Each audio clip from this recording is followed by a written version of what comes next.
السلام علیکم ورحمۃ اللہ وبرکاتہ۔ سر، آپ کو ایک ویڈیو ارسال کی ہے جس میں کوئی وہابی مبلغ عاشق رسول کہنے کو ناجائز کہہ رہے ہیں کہ جس طرح کوئی شخص اپنی ماں بہن بیٹی کے لیے عاشق کا لفظ استعمال نہیں کر سکتا، اسی طرح سرکار دو عالم صلی اللہ علیہ وآلہ وسلم کے لیے عامیانہ اور بازاری لفظ عاشق استعمال کرنا جائز نہیں ہے۔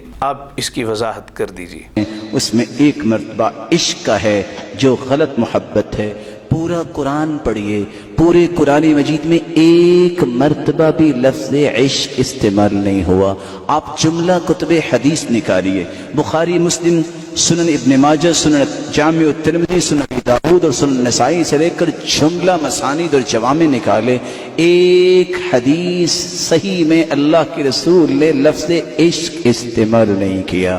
ماں کتنا معزز رشتہ ہے، بیٹی اور بہن، کوئی والدہ گرامی کوئی اپنی بہن اور اپنی بیٹی کے بارے میں یہ لفظ استعمال نہیں کرتا۔ مومن، دانش مند، عقل مند کیوں نہیں استعمال کرتا؟ کیونکہ یہ پاکیزہ لفظ نہیں ہے، یہ لفظ ہی غلط لوگوں کا ہے۔ اگر میں اور آپ اپنی والدہ اور بیٹی اور بہن کے لیے استعمال نہیں کر سکتے، پھر قرآن میں نہیں آیا، کسی حدیث میں نہیں آیا، 1,44,000 صحابہ نے استعمال نہیں کیا۔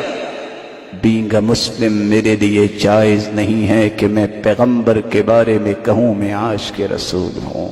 مجھے کہنا چاہیے میں محب رسول ہوں، میں مطیع رسول ہوں، میں جی، آپ کی ارسال کردہ ویڈیو دیکھی تو کوفت اور حیرانی کی ملی جلی کیفیت پیدا ہوئی۔ کوفت اس لیے کہ دنیا میں لاکھوں موضوعات ہیں، دینی حوالے سے دیکھا جائے تو ہزاروں موضوعات ہیں، تبلیغی نقطۂ نظر سے دیکھا جائے تو بلا مبالغہ 20 موضوعات تبلیغ کے لیے کہ یہی ایک موضوع ملا ہے جی جو خود کو عاشق رسول کہتا ہے وہ ناجائز کام کرتا ہے۔ حیرانی اس لیے ہوئی کہ اہل حدیث، علماء، اکابرین اپنی کتابوں میں عشق رسول لفظ استعمال کرتے رہے۔ مولوی غلام رسول صاحب غیر مقلد، انہوں نے پوری نظم لکھی ہے، نظم در عشق رسول صلی اللہ علیہ وآلہ وسلم، یہ فارسی میں لکھی، اور مکتبہ سلفیہ شیش محل روڈ لاہور سے چھپی ہوئی جناب ابن تیمیہ کی سوانح حیات ہے۔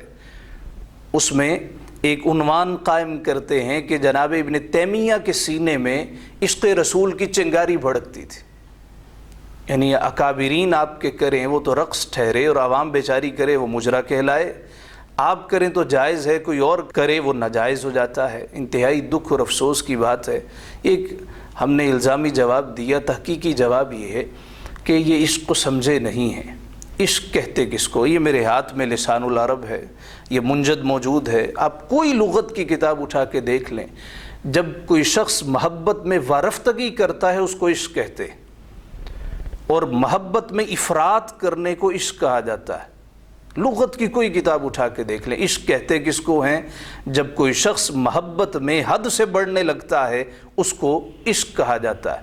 عشق کا مفہوم بیان کرتے ہوئے شیخ محقق جناب شیخ عبدالحق محدث دہلوی رحمۃ اللہ تعالی علیہ، یہ وہ ہستی ہیں کہ تمام مکاتب فکر کے ہاں متفقہ طور پہ یہ رات کو اس وقت تک سوتے نہ تھے جب تک دیدار مصطفیٰ نہ کر لیتے تھے۔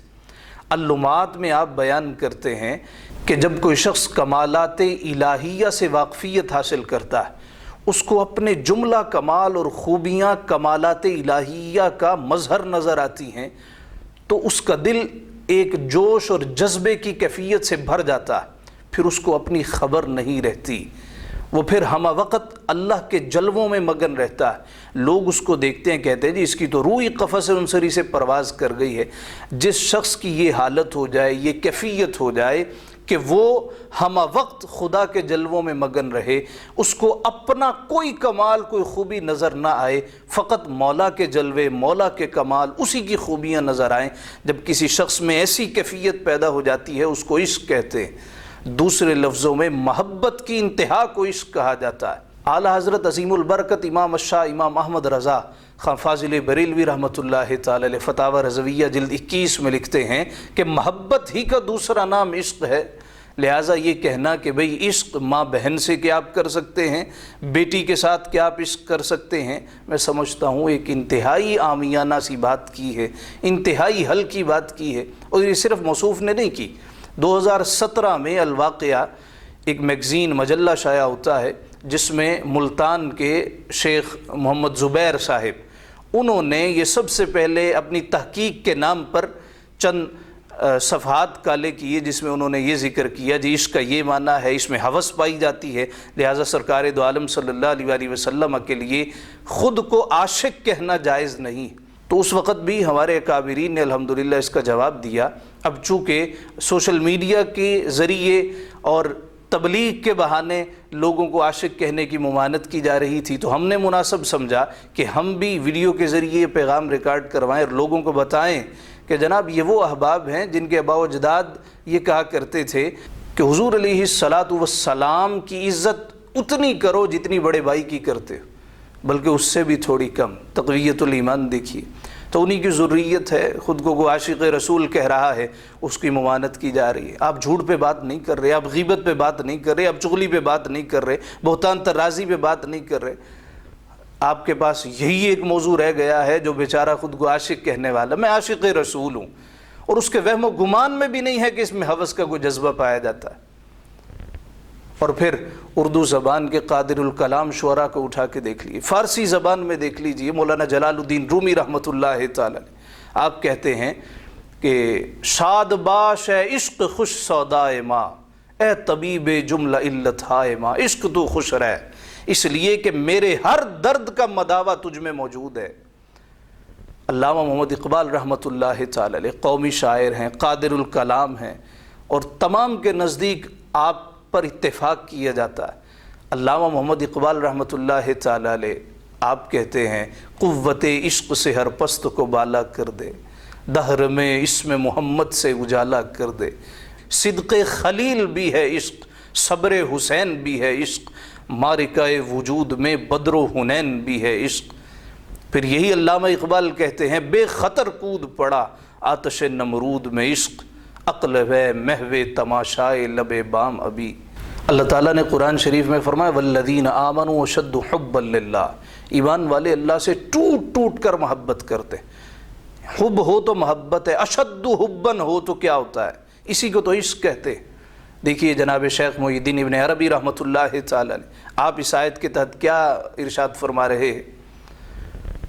اور پھر اعتراض کیا گیا کہ ذخیرہ حدیث میں کسی کتاب میں لفظ عشق نہیں ہے، یہ بہت بڑی جرت ہے، کسی صاحب علم کو زیب نہیں دیتا وہ اتنا بڑا دعویٰ کر دے۔ کسی جوامع میں نہیں ہے، مسانید میں نہیں ہے، جملہ کتب حدیث میں یہ لفظ ہی موجود نہیں ہے۔ اس لفظ کا مطلق انکار کر دیا گیا، اور پھر خود ہی ایک حدیث پاک بھی پڑھ دی کہ جناب ابن عباس رضی اللہ تعالیٰ عنہ آپ نے یہ عشق کا لفظ استعمال کیا، اس کا مطلب حدیث پاک میں موجود ہے۔ اور اگر آپ کی نظر تمام مسانید پر ہوتی تو آپ ایسا دعویٰ نہ کرتے۔ مسند امام احمد بن حنبل حدیث نمبر 20477 میں یہ حدیث پاک موجود ہے۔ اس طرح الجامع الصغیر میں حدیث پاک موجود ہے من عاشق فعفا ثم مات مات شہیدا، کہ جس نے عشق کیا پھر اپنی پاک دامنی کی حفاظت بھی کی، یہ عشق مجازی کی بات ہو رہی، اور ایسے عالم میں وہ مر گیا، شہیدوں میں اس کا رتبہ درج کیا جائے گا۔ یہ کہنا جی کسی حدیث کی کتاب میں نہیں۔ اب اگر کوئی شخص کہے جی یہ حدیث ضعیف ہے، حدیث موضوع ہے، تو یہ بھی ایک بہت بڑی بہتان طرازی۔ مقاصد حسنہ میں امام سخاوی رحمۃ اللہ تعالی علیہ اس حدیث پاک کے متعدد طرق بیان کرتے، روات بیان کرتے، اسانید بیان کر کے ایک سند کے بعد یہ بیان کرتے ہیں کہ یہ سند اس کی صحیح ہے، حسن لغیری بھی نہیں ہے، سند صحیح۔ اب مقاصد حسنہ اٹھا کے دیکھیے تو اس کا مطلب ہے کہ حدیث پاک میں یہ لفظ موجود ہے، لہٰذا اتنا بڑا دعویٰ کرنے سے پہلے انسان کو 100 دفعہ سوچنا چاہیے کہ میں اتنا بڑا ایک دعویٰ کر رہا ہوں جی یہ لفظ ہی موجود نہیں ہے۔ لفظ تو موجود ہے، رہا آپ کا یہ اعتراض کہ کیا اپنی ماں بہن کے لیے لفظ استعمال کر سکتے ہیں، تو آپ کے اس اصول کے تحت جو ماں بہن کے لیے استعمال کر سکتے ہیں وہی سرکار کے لیے استعمال کرنا چاہیے۔ یہی آپ کا اصول، یہی آپ کا اگر قانون ہو تو ہم اپنے دوست کے لیے یار کا لفظ استعمال کرتے، تو کیا یہ یار کا لفظ ماں بہن کے لیے بھی آپ استعمال کر سکتے؟ جناب صدیق اکبر کے لیے کہتے یار غار بھی ہیں، یار مزار بھی ہیں، تو کیا یہ گھر والوں کے لیے بھی استعمال کیا جا سکتا ہے؟ ہم سرکار دو عالم صلی اللہ علیہ وآلہ وسلم کے لیے لفظ سونا استعمال کرتے، بے شمار الفاظ ایسے۔ تو آپ کے اس قانون کے تحت وہ تمام الفاظ متروک کر دینے چاہیے۔ اگر آپ نے علم الکلام پڑھا اس میں اصول یہ ہے کہ جب کسی معنی میں ابہام پیدا ہو جائے تو متکلم کی مراد پوچھی جاتی ہے۔ جو خود کو عاشق رسول کہتا ہے اس کی مراد یہ ہوتی ہے میں رسالت مآب صلی اللہ علیہ وآلہ وسلم سے ہر شے سے بڑھ کر محبت کرتا ہوں۔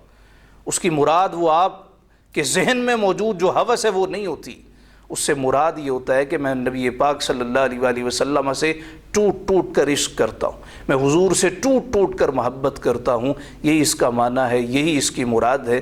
لہٰذا کسی کو یہ کہنا جی تم خود کو عاشق رسول نہ کہو، تم خود کو رسول اللہ صلی اللہ علیہ وآلہ وسلم کا عاشق کہہ کے حرام کے مرتکب ہو رہے، یہ ناجائز ہے۔ میں سمجھتا ہوں یہ بہت بڑی جسارت ہے۔ اللہ رب العزت ہمیں سچا اور سچا عاشق مصطفیٰ بنائے، اور ہمیں ایسے موضوعات پہ بات کرنی چاہیے جو تبلیغی نقطہ نظر سے ہوں، جو واقعتاً دعوتی فکر دینے والے ہوں، نہ کہ ایسے موضوعات ہوں جس میں حضور علیہ الصلوۃ والسلام کی ذات کو لے کر کے جی ایسے نہیں تھا، یہ نہیں پتہ تھا، ویسے نہیں کہنا چاہیے، اس طرح نہیں آپ کو کرنا چاہیے۔ کوئی حدیث پاک بیان کر دی جائے، چاند دو ٹکڑے کیا، جی حدیث ضعیف ہے۔ حضور علیہ الصلوۃ والسلام نے ڈوبا سورج پلٹا دیا، حدیث ضعیف ہے۔ آپ صلی اللہ علیہ وآلہ وسلم کی انگلیوں سے چشمے جاری ہوئے، جی حدیث ٹھیک نہیں ہے۔ سرکار کی ذات کو چھوڑ دو، اور بڑے موضوعات ہیں، ان موضوعات پہ بات کرو۔ جب بھی حضور صلی اللہ علیہ وآلہ وسلم کی ذات بابرکات پر بات کی جائے، ادب، احترام، عشق، جذبے سے سرشار کی جائے۔ اللہ رب العزت ہمیں عمل کی توفیق عطا فرمائے۔